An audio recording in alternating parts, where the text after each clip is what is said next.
Welcome to the Spiritual Series podcast, and we're back with another episode with Supriya Chechi today. And we're gonna continue with the 10th chapter, and I think it's the 11th verse, right? It's the 14th verse. We 14th finished verse. all Oh the yeah, yeah. chapters. Yes. Okay, okay. So I'll just chant the incantation, and then we can Sure. start. Hare Krishna. Yeah. Thank you, sir.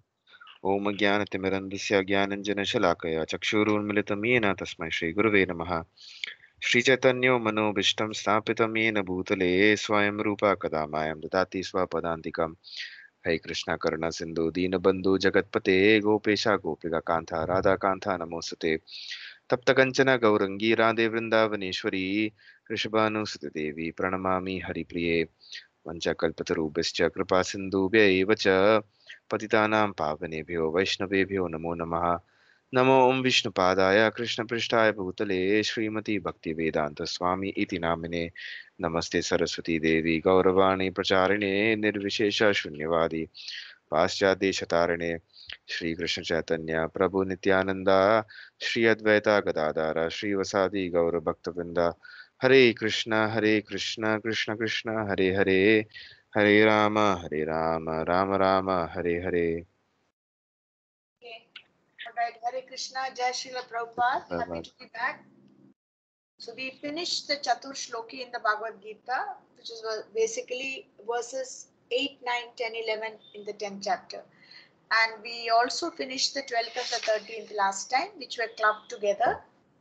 So Hmm. now we actually going to dive into verse 14. This chapter is the opulence of the absolute. That is, Arjuna starts glorifying Krishna after having received so much confidential knowledge from him. All right, so 14th, let's chant together. Yeah. Sarvame सर्वमेतादृतं मन्ये यन्मं वादशी केशव नाही ते भगवान् व्यक्तिं विदुर्देवा न दानवः सर्वम् एतादृतं मन्ये यन्मं वादशी केशव नहि ते भगवान् व्यक्तिं दानवः again. सर्वम् एतादृतं मन्ये यन्मं वादशी केशव नहि ते भगवान् व्यक्तिं दानवः Okay, word for word. Sarvam all. Etad this rhythm truth. Manye I accept. Yat which ma unto me vadasi. You tell me. Keshava O Krishna. No, never he. Certainly they. Your Bhagavan O personality of Godhead. Vyaktim, revelation. Vidu, can know. Deva, the demigods. Na, nor Danava, the demons. O Krishna, I totally accept as truth all that you have told me. Neither the demigods nor the demons, O Lord, can understand your personality. Wow. Neither the demigods nor the demons. Okay, demons can't understand the personality of the Lord, that we accept. But the demigods also, here we are told, cannot understand your personality. Let's see. Just read the purport, please. Yeah. Arjuna herein confirms that persons of faithless and demonic nature cannot understand Krishna. He is not known even by the demigods. So, what to speak of the so called scholars of this modern world? By the grace of the Supreme Lord, Arjuna has understood that the Supreme Truth is Krishna and that he is the perfect one. One should therefore follow the path of Arjuna. He received the authority of Bhagavad Gita. As described in the fourth chapter, the parampara system of disciplic succession for the understanding of Bhagavad Gita was lost. And therefore, Krishna re-established that disciplic succession with Arjuna because he considered Arjuna his intimate friend and great devotee. Therefore, as stated in our introduction to Gita Upanishad, Bhagavad Gita should be understood in the parampara system. When the parampara system was lost, Arjuna was selected to rejuvenate it. The acceptance by Arjuna of all that Krishna says should be emulated. Then we can understand the essence of Bhagavad Gita, and then only we can understand. And then only can we understand that Krishna is the supreme personality of Godhead.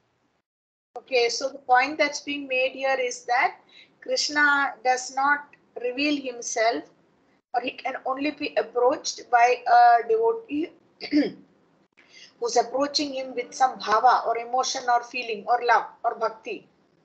All right. Arjuna was selected to rejuvenate the parampara system. That's okay.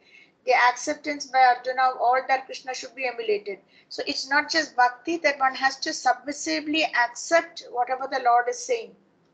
And why do the demigods why are they not able to understand the Supreme Personality fully? Any clues on that? Any thoughts on that?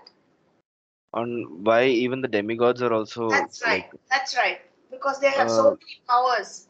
because yeah, also like they're kind of maybe like they're infatuated by their own Exactly.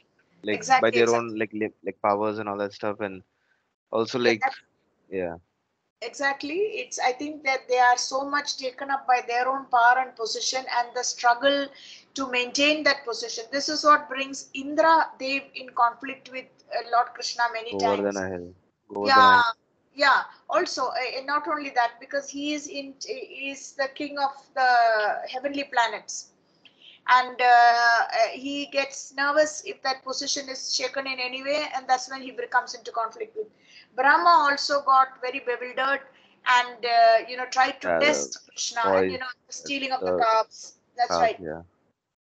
So, as you correctly said, the demigods who have so many powers and strengths, and they always go running to Lord Vishnu whenever there is some major calamity going to happen in the world. The Krishna book itself starts like that. All the demigods, led by the sages, go and approach Lord Vishnu, who is lying in I the have actually a milky question ocean. actually. Yeah, This actually like this actually ties into something that yesterday I was doing this. We regularly do these Gita sessions with my parents, like on the yeah, weekends. yeah, yeah. We actually got in this thing where one of the questions that my dad also like raised was regarding like what that this whole like the Gita is like spoken to Arjuna because of him being in this position. Yeah. So the thing is that how does so his like I mean question at the time was is that how does that like relate to how does it relate to our own condition basically, like in the sense that Okay. um Yeah, yeah. because like there are because the Pandava like all these people are like they're having all these fights with their own family and things like Right. that and all that. But we don't have these fights with our own, like we're not doing it in this way. So maybe like you can add something in that, maybe Yeah, like I think basically this question comes up that we all have our own Arjuna moments. The context may not be the same. The context may yeah, not be about to fight and kill or not to fight and fight kill. Yeah. and to not kill. But the dilemma, the Arjuna's dilemma or the Arjuna moment is what is the right course of action and what is should be avoided. We don't know. We are very much often caught in those situations. This whole drama basically this takes place for a meaning which we are being exposed to this dialogue on the battlefield. It is to teach us that times come, dharma sankat, as they say in Sanskrit and in Hindi. I really don't know what is the right thing to do. And Hmm. Arjuna's dilemma, as you yourself said, what a horrible situation to have to kill your own relatives. Although it was not his immediate family, the cousins, the grandfather, Bhishma Pitama, the gurus and teachers. So, and yet, if that is what Dharma tells us to do, how tough it is. So, it's trying to make us aware that there are these kind of situations definitely arise in our own lives, may not be of the scale and magnitude of this particular, like your father correctly said, that it's extremely unlikely we'll find ourselves in a situation where we have to shoot and kill and our own relatives, and then we don't want to do it and someone tells us it's a, but at a smaller level so many dharma sankats come. Like for example, I'm sure we were talking about a tragedy that hit a certain family here Yeah. in a devotee. The dharma sankat before the father, at least of the boy, is going to be to go forward or to go backwards. See, it's not going to be easy. It may take Yeah. time, it may take the correct support from other devotees, some seniors have to step in. This is the actual dilemma, the Arjuna moment. Why should I accept that what the Lord did was right for my family? The other side is the Lord's plans are perfect, and when we see a long time and across a kind of lifetimes, this particular purification and suffering that the father of this dead boy is going through, and of course also the other members, is going to be helpful. How to swallow, chew, and accept that. I think it's going to be a very big dilemma for him. Because essentially what Arjuna is having to do is to accept that what the Lord is saying is correct and I have to follow and execute it. Now, I don't think Krishna is going to come and stand in front of the parents of the late boy. But Yeah. from all other sides, he knows if he opens that Krishna's plans are perfect. What Krishna does is finally in our long-term ultimate interest. Krishna is doesn't give us more hardship than he is sure that we can handle. So all this, it's nice going through the year, but this particular set of parents, and I repeat, especially the father as a strong preacher and a knower of all the philosophy, is going to have to dig really deep in himself to find the strength like Arjuna did to accept that what happened actually happened for the best. Maybe in the long run, it is to get him one step above that particular Smartha Brahmin, which is basically a Karmakanda demigod worship. I do everything properly and the Lord will take care of all my affairs. Nothing will go wrong. This is more like a business deal. It's not bhakti. It smacks of what Prabhupada used to say, that is, demigod worship is basically all of us have this to a certain extent. That we worship and we never let down the Lord, and therefore the Lord will take care. It's inbuilt. We are carrying it across lifetimes. That business mentality, you know. But a chosen few, I mean, that's why Shastra is given to us all these stories in the Bhagavatam. The story of Pundanam in Guruvayur was such a great bhakta. And then he prays a lot to have a child. He has a son, and the first or second birthday, the child dies, falls into the pot of sweet rice or something. And he's devastated.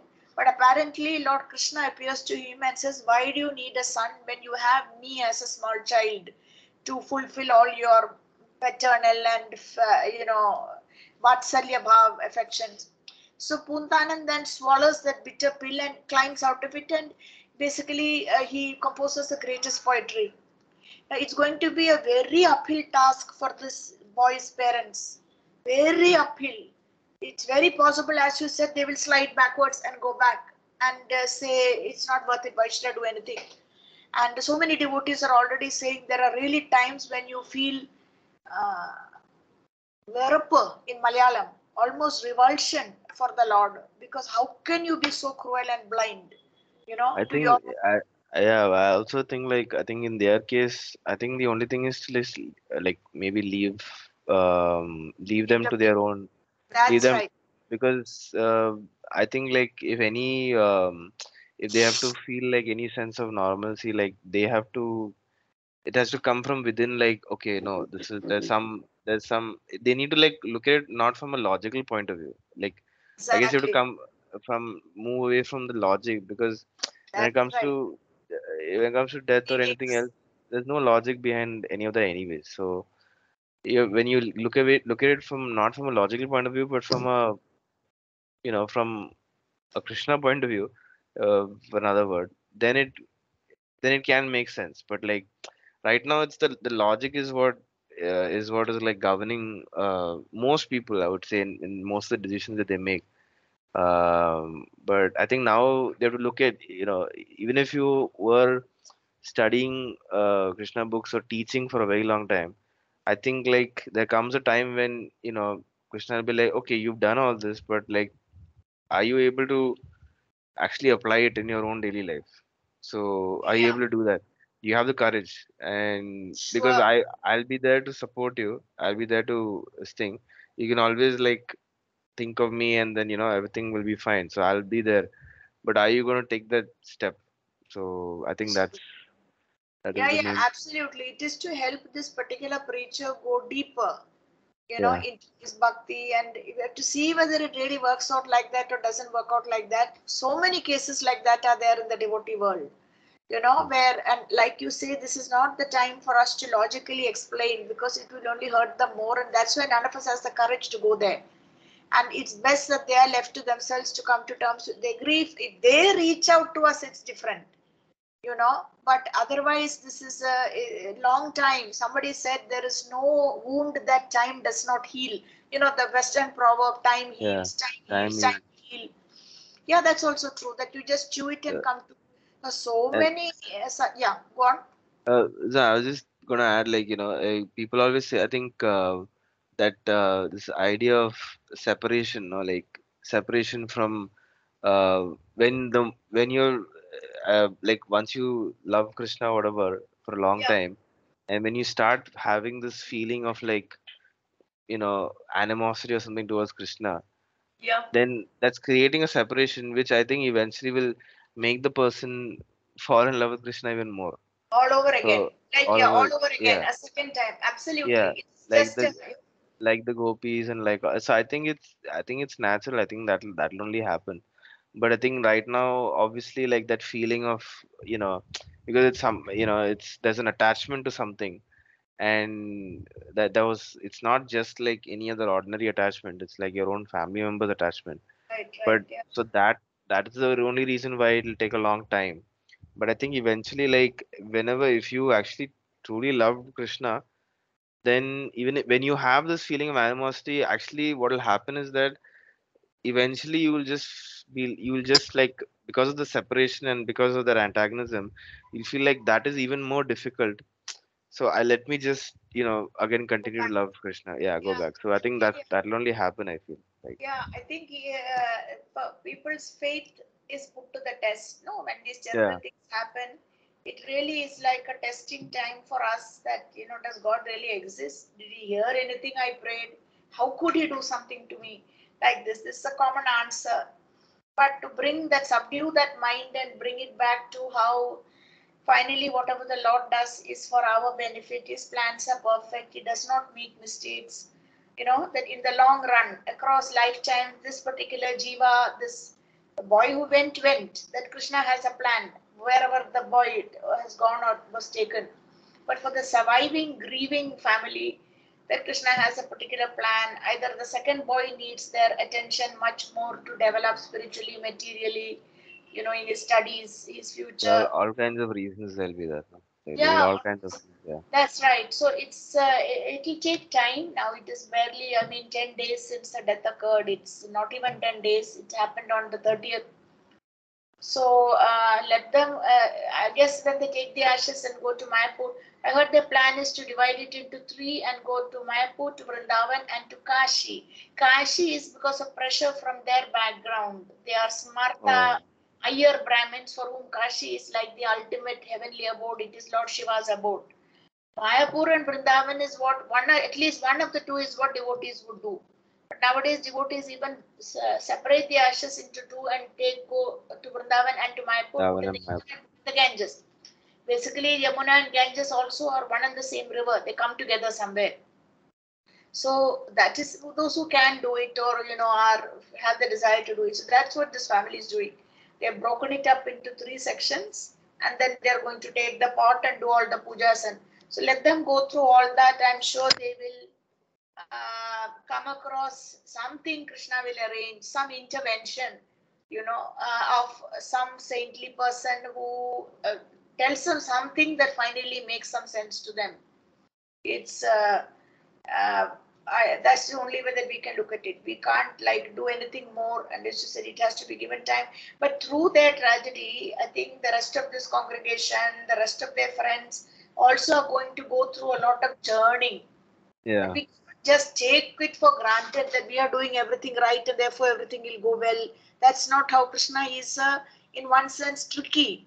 He mm, can throw tests like if you have a tricky opponent in a volleyball or in the other team, whatever game, you have to be always alert because you don't know what they will do to kind of catch you yeah. out. you know Krishna is supposed to be tricky, and as you correctly said, that distancing or revulsion and pain may eventually be followed by the antithesis, the opposite, which is Because coming. it actually happens in my own sort of state, because sometimes like I have many times where I'm like something doesn't go my way, and Yeah, then instantly like, but why is it like, I know I was thinking of Krishna all this time, or I was doing this and all, why is it not working? Then after some time I realized that, why am I getting angry? So why am I angry at this? And let me not just let me not like, because the thing is like, we may be angry for whatever reasons, but yeah, it's the anger itself that is not good, first of all, right, because right, we can probably deal with the other reasons in some way, shape, or form. But I think like the anger itself is not going to help anyways. I think correct. that's what I anger or whatever and other stuff lost. Yeah, So yeah, And who are we getting angry to? Because Krishna is in our own soul, is in our own thing. So in a sense, we Right, are kind of angry at our own self and our own soul. So there's no point in like getting angry at that. So I right, always like I'm like, yeah, I shouldn't. Why am I getting angry? And then I'll get. So maybe it'll naturally come. That's what I'm hoping. that's I right. think. You have to wait and see, yeah, what happens, and all the good that he's done or all the preaching he's done. I'm sure Krishna will reward him and give him the protection or the strength to get through this. Now the pain is very raw, and but like Yeah. say 1 year from now, we could take a look at the same situation and see how they are doing. We don't know. Okay, shall we stop here now because we have Yeah. guests after coming after 6 o'clock, as I told you, our relatives. Yeah. And so we've done chapter verse 14. For next class, we'll start with verse 15. I have to remember that it's only Friday or Saturday for you, right? Yeah. Yeah. Friday, Saturday. Yeah. I'll keep that in mind. Okay, all right. And Yeah. if you Bye. get time, do